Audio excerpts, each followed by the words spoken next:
Hi everybody, welcome back to our third and final common read for the Purdue Ag Alumni Association. Again, I'm really excited to be able to talk about my book, Unnaturally Delicious. And today we're going to talk a little bit about the remaining chapters of the book, sort of the last third of the book, and we again have a special guest with us that we'll spend most of our time talking to today. So in the latter part of the book, as I went back and looked at it, I don't think I planned this beforehand, but when I went back and looked at it, there several tensions that kind of arise in some of the latter chapters. There's a chapter about food waste, and most of us say we want to reduce food waste, but then when we look at some of the technological innovations that have come about, sometimes we may not feel so excited about some of those innovations. So in that chapter about food waste, I talked to Eldon Roth, who started BPI, Beef Products Incorporated, and they developed a process, lean, finely textured beef, that helped cut back on food waste. But I won't ruin the surprise for those of you who haven't read it, but it's a technology that some people in the end decided they may not like very well. But I thought that was an interesting story to convey. Another one in a chapter towards the end was on food safety. And of course, we all like safe food, but I talked about different technologies that can make food safer, whether it's high pressure processing, or even sometimes some of our big food companies. I talked to an executive from Walmart who, from his perspective, argued that the size of Walmart and its ability to affect the whole supply chain has really improved food safety for the country as a whole. And yet, that, again, I think kind of is a tension for some folks. Some folks don't like the idea of big food or big companies, but they can bring some advantages in certain circumstances. And in the end, I kind of tried to wrap up a little bit of the book talking about the advantages of technological improvement in food and agriculture and what it's really done for us. So one example that I like to use these days to really marvel at what technology has done for us is to think about something like, let's say, dairy. And let's do a little bit of a thought experiment. We want to enjoy the same amount of milk and cheese and yogurt that we actually consumed this year, but we wanted to do that using 1950s technology. By that I mean the amount of milk produced per cow. How many more cows would we need to do that? And the answer is we need about 30 million more dairy cows today. So we only have 9 million dairy cows, so we basically need to triple the number of dairy cows if we wanted to consume all the dairy products we enjoyed last year, but we wanted to do it using 1950s technology. And you think about what that means in terms of the environmental consequences, in terms of food prices, and you really can start to get a picture of what technological improvements have done for us. But at the same time, people like the idea of these natural foods, and people are sometimes uncomfortable with some of the changes that have taken place in agriculture, whether it's growing farm sizes, or also perhaps sometimes the labor that's left out of agriculture. We have a lot less labor in agriculture than we did in the past, and that frankly poses some challenges that are difficult to think about in the future. And so that's really where I want to turn today is, one of the chapters towards the middle to the end part of the book, I talked about some of the history of ag research that's happened at land-grant universities. And so I thought this would be a good opportunity to talk about here at Purdue some history of research and take a little bit of a broader step back. So my guest today is Jim Beatty. Jim is the superintendent of the Agronomy Center for Research and Education. So the acronym for that is ACRE. So if I refer to ACRE, that's the Agronomy Center for Research and Education. And Jim kind of runs the show over there. So Jim, it's a pleasure to have you here and to chat with us. Great to be here. Yeah, so I thought I would just start by giving you opportunity just to tell the folks what ACRE is, what y'all do out there, and maybe some history of that place, how long it's been around. Sure. Well, ACRE is about 7 miles northwest of campus. We're part of the what used to be the Agricultural Experiment Station. Mm-hmm. We're departmentally operated by the Agronomy Department because we work with row crops.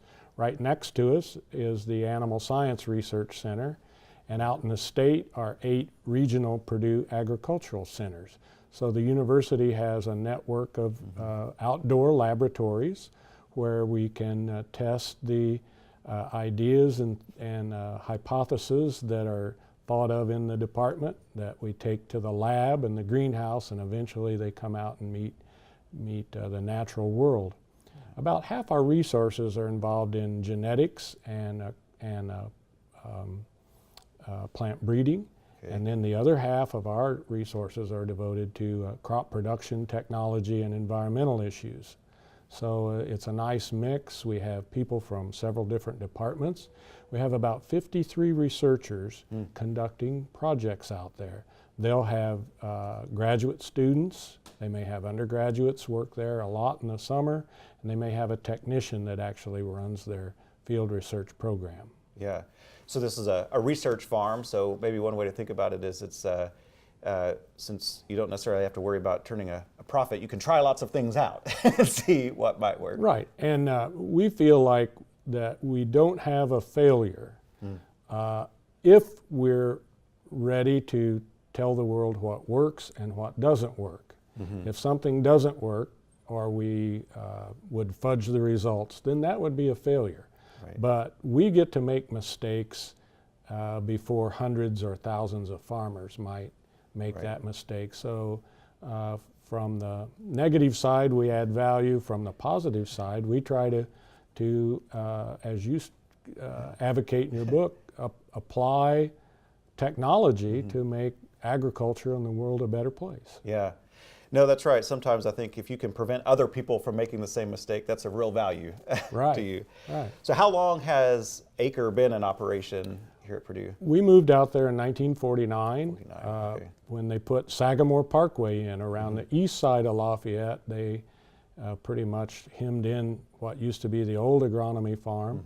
And so we moved out there. One of the reasons we picked that location is it's at a very historic site in the world. We have both forest-derived soils and prairie-derived soils at that location, so we can expound or expand the impact of our research to many parts of Indiana. And do those soils is that dividing line kind of go down through the state?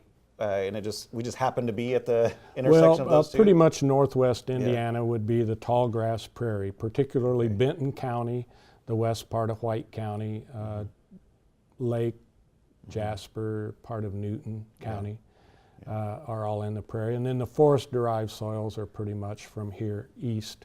And the forest really went from West Lafayette, Indiana, all the way to the Atlantic Ocean before the pioneers came. And the tall grass prairie stretched pretty much from here to Lincoln, Nebraska.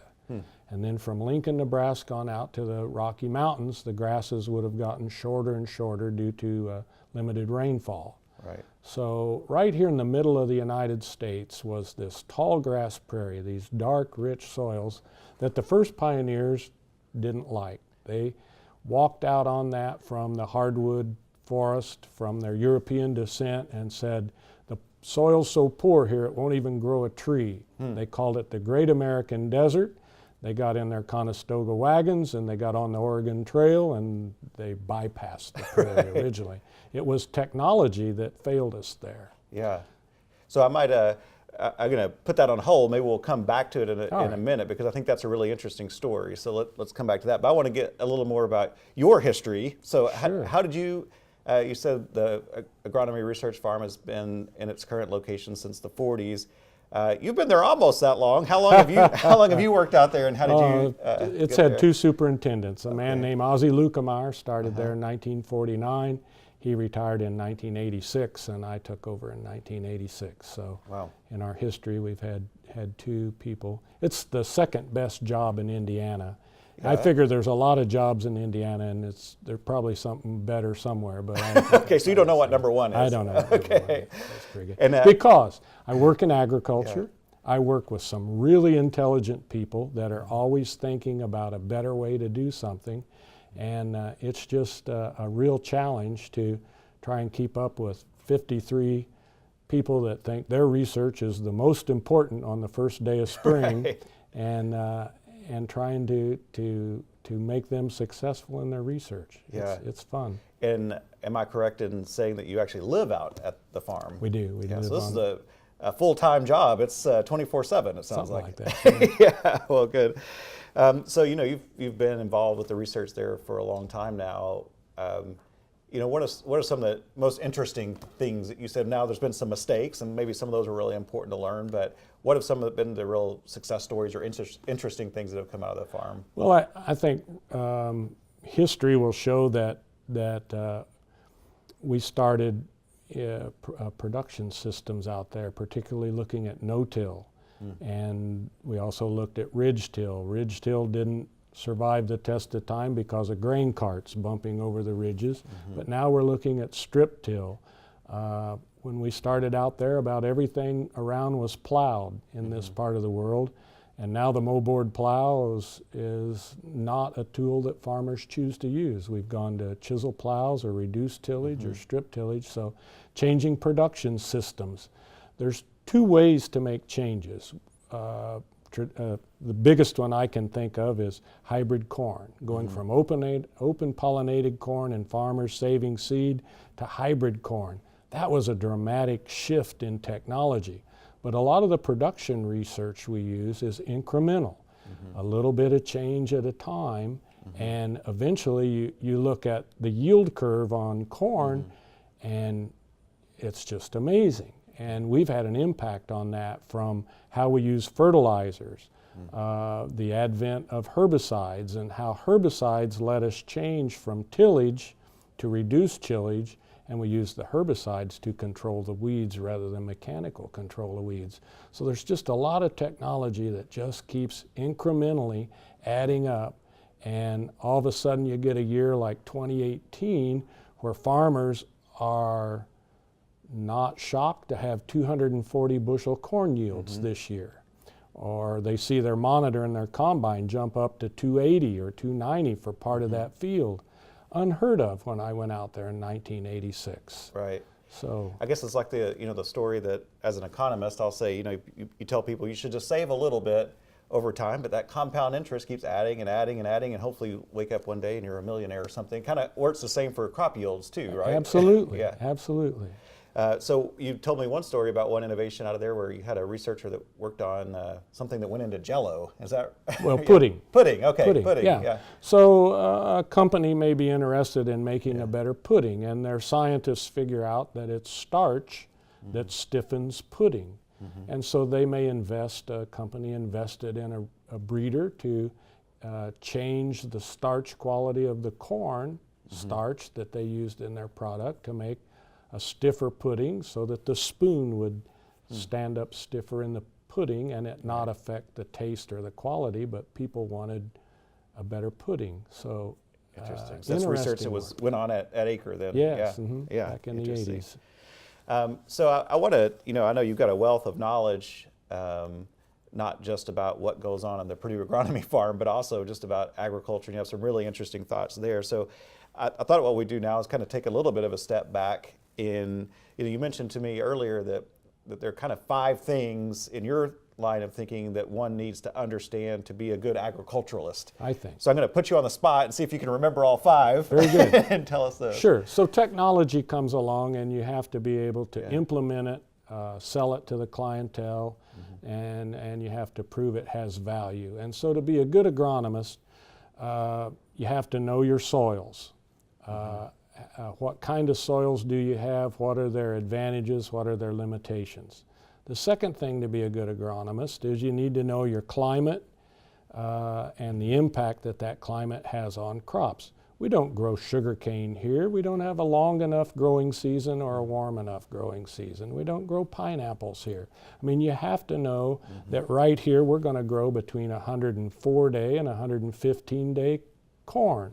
We're going to grow Group 3 soybeans. We need to know our climate particularly well. Then the third thing is the technology. You need to know how technology can help you change how your soils or your climate affect the crop. The greatest example of this is a greenhouse. Why would you build a greenhouse? Well, because your climate doesn't let you grow crops all year long. Or why would you add irrigation? Well, because you're either on sandy soil that doesn't hold water, or you're in a climate that doesn't provide enough water.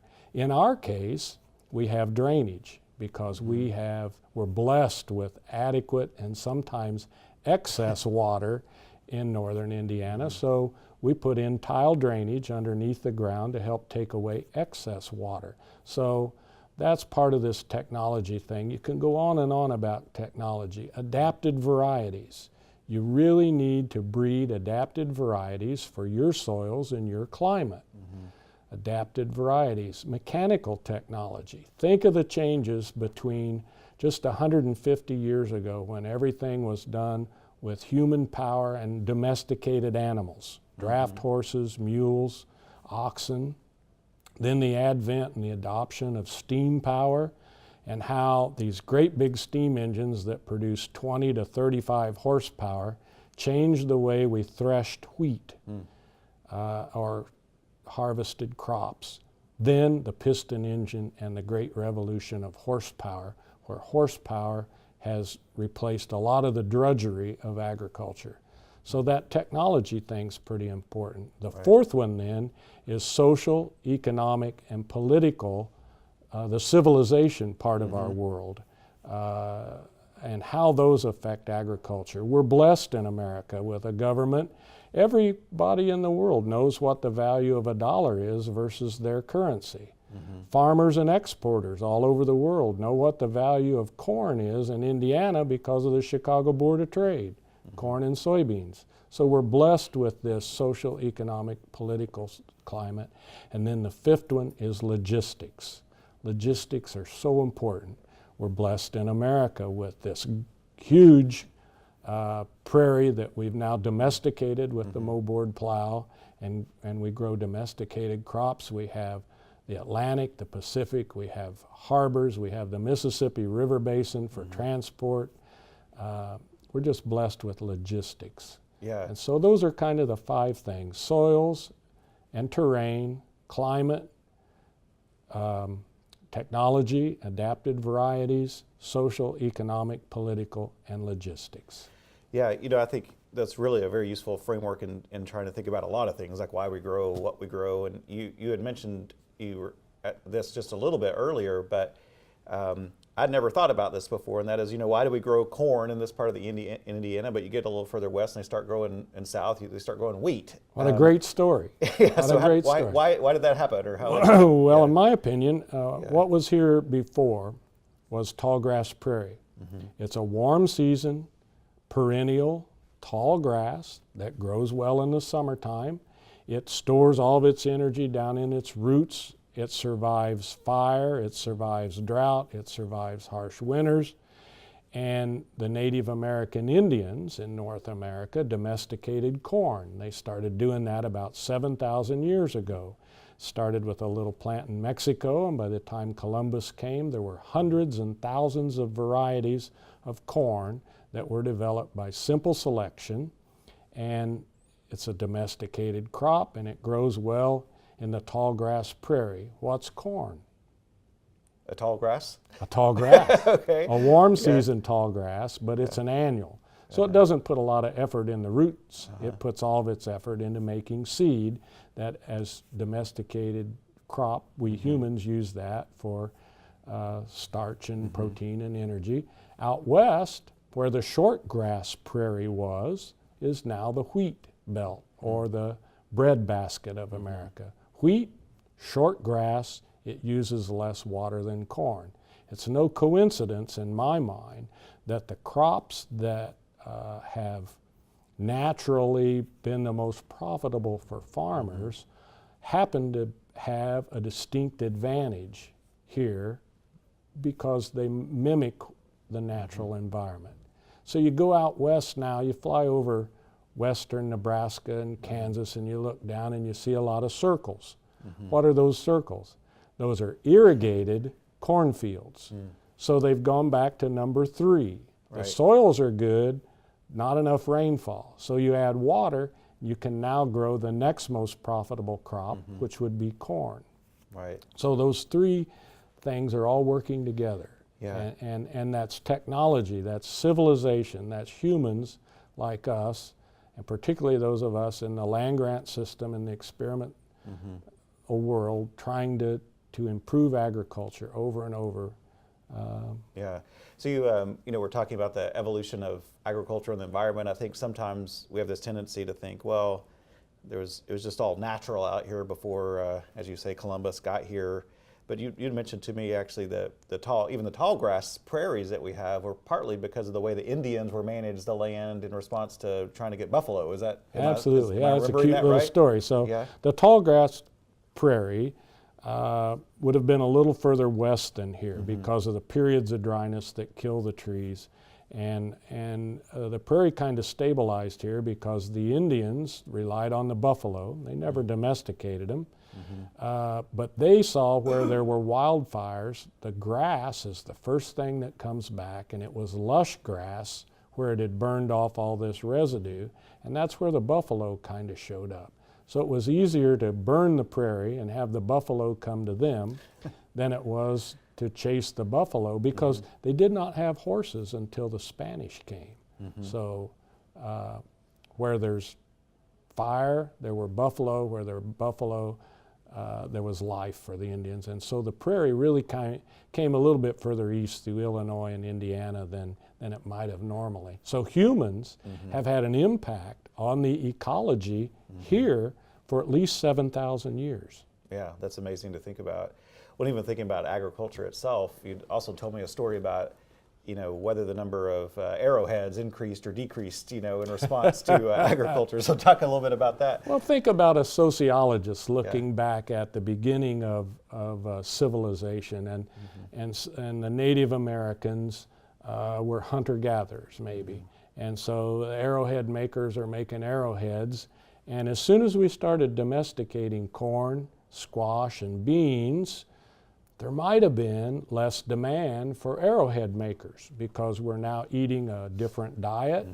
And so you think, well, the poor arrowhead makers. Well, that may have been the case. Technology does sometimes put people out of business.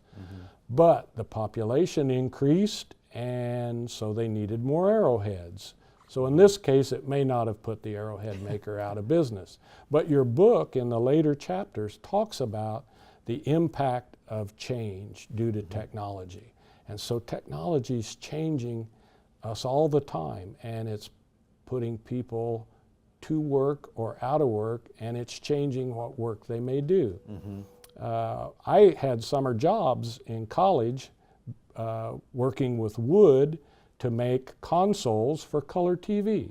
There was a time when color TVs were all in big wooden, beautiful cabinets, but plastic TVs did away with that. So technology changes, and you have to change with the times. But I think we're all better off for that improvement in technology. And I'm encouraged by your book that people will understand that technology can be used to make things better. Technology can be overused and have unforeseen consequences.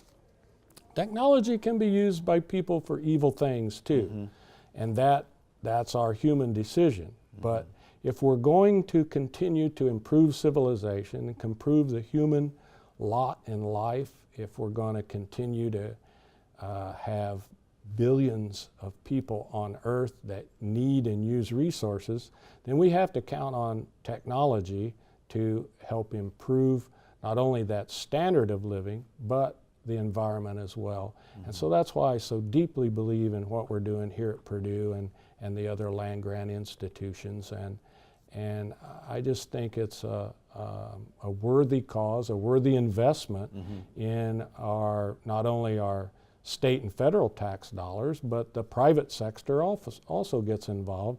And we have producers. We just built a new building out at the Acre called the Indiana Corn and Soybean Innovation Center. $10 million of that came from President Daniels during the Big Moves announcement 3 years ago. But the Indiana Corn and Soybean checkoff people invested $2 million apiece by Indiana farmers into the future of agricultural research at the Acre. And I think that's really important.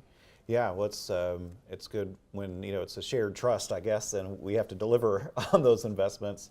There's some research that some of my fellow ag economists have done that looked at public investments in agricultural research. And the estimates there, even some of the most conservative ones, suggest maybe $1 invested in ag research yields $32 in benefits in terms of lower food prices and more food availability. So I think it's about time for us to look and see if we have some questions from our audience. And so for those of you in the audience, if you have some questions you'd like to ask us, please please go ahead and type them in. Ask all the hard questions to Jim, though. Throw me the softballs. So we talked a little bit about funding there. I think there's maybe a little bit of cynicism sometime that we have taxpayer-funded research. We have research that comes from companies. How do you sort of see the role of the university in research relative to some of the agribusinesses that may invest their dollars? That's a great question. Is where does our funding come from, and how do we filter out any biases that funding might create? So we think because we get government funding, either through the state or the federal or USDA or NIFA, one of the funding organizations, that it's totally unbiased. And part of our system is built-in checks and balances with peer group reviews of papers. You write research papers, and probably other economists review that to make sure that you have your facts Sometimes straight. I don't like what they have to say. Sometimes they're tough. They're tough on one another. So we kind of count on that to happen. But it's also a matter of that filter. So a few years ago, I had a group when the Soviet Union was changing that came over, and every time I tried to explain the Extension Service and our research, I heard the interpreter use the word propaganda, Department of Propaganda. And I realized that in some governments, the information that might be coming out might be the political solution to whatever agenda they might have. That's not particularly the case here. I think the fact that we're trying to do unbiased research and it's peer-reviewed is really important. So I'm convinced that we can do unbiased research, but it's only because we have checks and balances in place. And I'm concerned that the public gets occasionally conflicting information. There's a research study that says, XYZ is good for you, and then 2 years later you find out that, well, maybe eggs are better for you than we thought 10 years ago. You mentioned that in the book.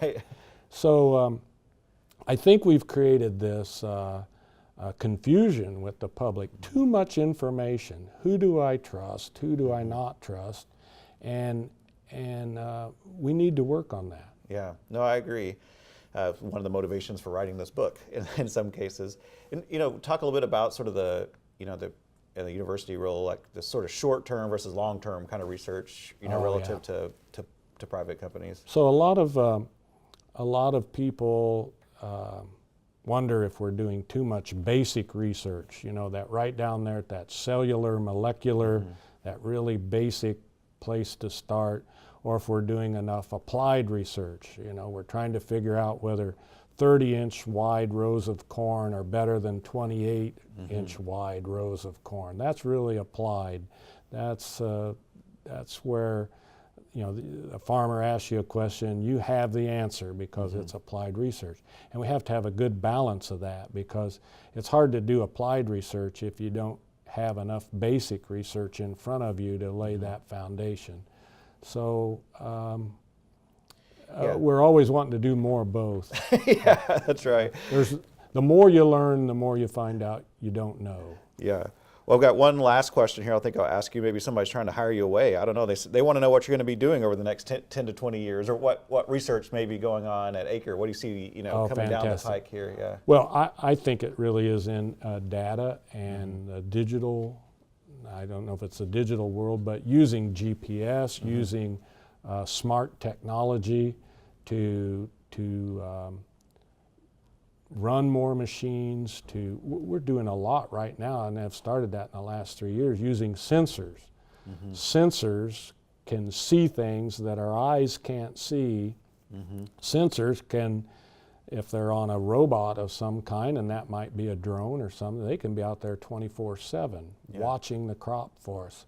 So it's all going to be in I think, the sensor world and that reaction to what the sensors may see and find, and then the other side's genetics. It took thousands of years for the Indians to domesticate corn. It's taken us 125 or 50 years to make corn better with hybridization.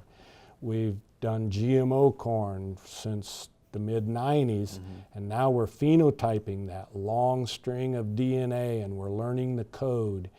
And boy, that's going to be exciting when we can turn genes on and turn genes off that are already in crops. If we can domesticate the crop even quicker and make it work for us. So genetics and mechanical technology, I think, are the two really exciting areas. Well, good. Well, Jim, I really appreciate you being here with us today. And for those of you watching, go out to the Acre Farm. Jim might even give you a tour. And as you can tell, he's a wealth of information. I guarantee you'll learn something. Also want to just say thanks for joining in this series and the Common Read. It's been a real honor to do it and to have folks reading my book. And I'm happy to answer questions that you might have, so don't hesitate to shoot me an email. And we may try to do this again next year. I doubt I'm going to have a new book to read, but hopefully, as you can see here, there's a lot of great things going on here at Purdue, and we'll be on the lookout for new topics that we can engage you all with in the future. So thanks for joining in.